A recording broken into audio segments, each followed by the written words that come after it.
श्री राम जय राम, जय जय राम। श्री राम जय राम, जय जय राम। श्री राम जय राम, जय जय राम।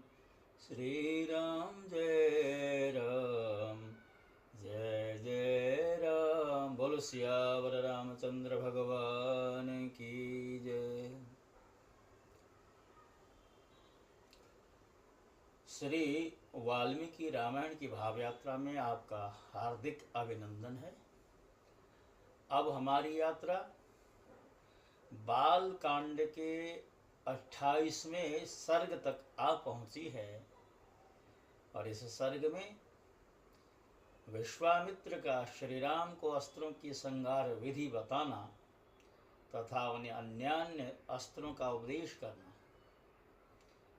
श्री राम का एक आश्रम एवं यज्ञस्थान के विषय में मुनि से प्रश्न करना, ये सारी चर्चा इस सर्ग में दी गई है। तो पिछले अध्याय के क्रम को आगे बढ़ाते हुए अब चर्चा को आगे बढ़ाएं। उन अस्त्रों को ग्रहण करके, अर्थात पिछले सर्ग में भगवान श्री राम जी को विश्वामित्र जी के द्वारा अनेक शस्त्रास्त्र दिए गए, उसी बात को निरंतरता देते हुए यहाँ पर कह रहे हैं कि उन अस्त्रों को ग्रहण करके परम पवित्र श्री राम का मुख प्रसन्नता से खिल उठा। वे चलते चलते ही विश्वामित्र जी से बोले, भगवान आपकी कृपा से इन अस्त्रों को ग्रहण करके मैं देवताओं के लिए भी दुर्जय हो गया। ये मुनि श्रेष्ठ, अब मैं अस्त्रों की संहार विधि जानना चाहता हूँ, क्योंकि शस्त्रों का आरंभीकरण यानी शस्त्रों का उपयोग करना तो एक सहज बात हो सकती है, किंतु उनका संहार जब चाहे उनका संहार भी हो जाए। इस तरह महाभारत में प्रसंग आता है, अश्वत्थामा ने ब्रह्मास्त्र चला तो दिया, किंतु उसको उसकी संहार की विधि नहीं आती थी। गुरु द्रोणाचार्य ने अर्थात उसके पिता ने उसे संहार विधि नहीं बताई थी।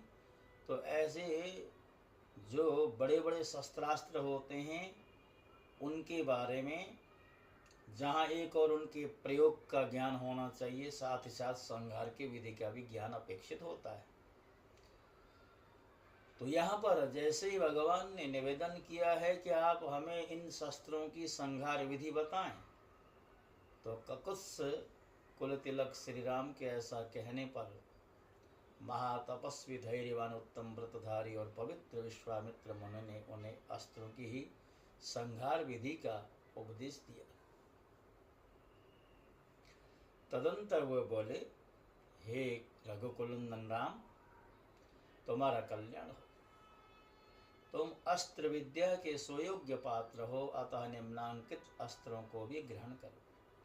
सत्यवान, सत्यकीर्ति, धृष्ट रभस, प्रतिहारतर, प्राणमुख, अवांगमुख, लक्ष्य अलक्ष्य, दृढ़नाभ सुनाभ, दशाक्ष, शतवक्त्र, दशशीर्ष, शतोदर, पद्मनाभ, महानाभ, दुंदुनाभ, स्वनाभ, ज्योतिष कुन, नैरास्य, विमल, दैत्यनाशक, योगंधर और विनिद्र, शुचिबाहु, महाबाहु, निष्कली, विरुच, सार्चिमाली, धृतिर्माली, वृत्तिमान, रुचिर, पित्रिय, सौमनस, विधूत, मकर, परवीर, रति, धन, धान्य, कामरूप, कामरुचि, मोह, आवरण, जृंभक, सर्पनाथ, पंथान और वरुण, ये सभी प्रजापति कृशाश्व के पुत्र हैं। ये इच्छानुसार रूप धारण करने वाले तथा परम तेजस्वी हैं, तुम इन्हें ग्रहण कर लो। तब बहुत अच्छा कहकर श्री रामचंद्र जी ने प्रसन्न मन से उन अस्त्रों को ग्रहण किया। उन मूर्तिमान अस्त्रों के शरीर दिव्य तेज से उद्भासित हो रहे थे। वे अस्त्र जगत को सुख देने वाले थे। उनमें से कितने ही अंगारों के समान तेजस्वी थे, कितने ही धूम के समान काले प्रतीत हो रहे थे, तथा कुछ अस्त्र सूर्य और चंद्रमा के समान प्रकाशमान थे, देदीप्यमान थे। वे सब के सब हाथ जोड़कर श्री राम के सन्मुख खड़े हो गए।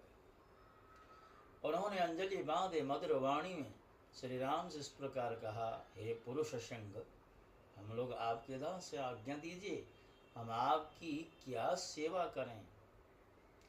तब रघुकुल नंदन राम ने उनसे कहा, गम्यतामिति तानाह यथेष्टं रघुनंदनः मानसः सकार्यकालेषु सहाय्यं मे करिष्यथ। इस समय तो आप लोग अपना अभीष्ट स्थान को जाएं, परंतु आवश्यकता के समय मेरे मन में स्थित होकर सदा मेरी सहायता करें। तत्पश्चात वे श्री राम की परिक्रमा करके उनसे विदा हो उनकी आज्ञा के अनुसार कार्य करने की प्रतिज्ञा करके जैसे आए थे वैसे चले गए। भक्तों, वाल्मीकि रामायण के प्रसंग इतने अद्भुत हैं।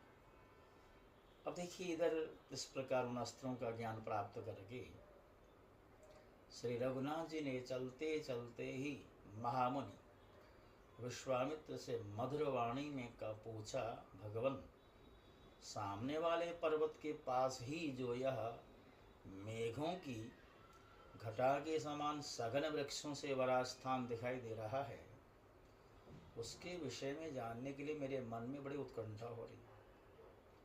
यह दर्शनीय स्थान मृगों के झुंड से भरा हुआ होने के कारण अत्यंत मनोहर दिखाई दे रहा है।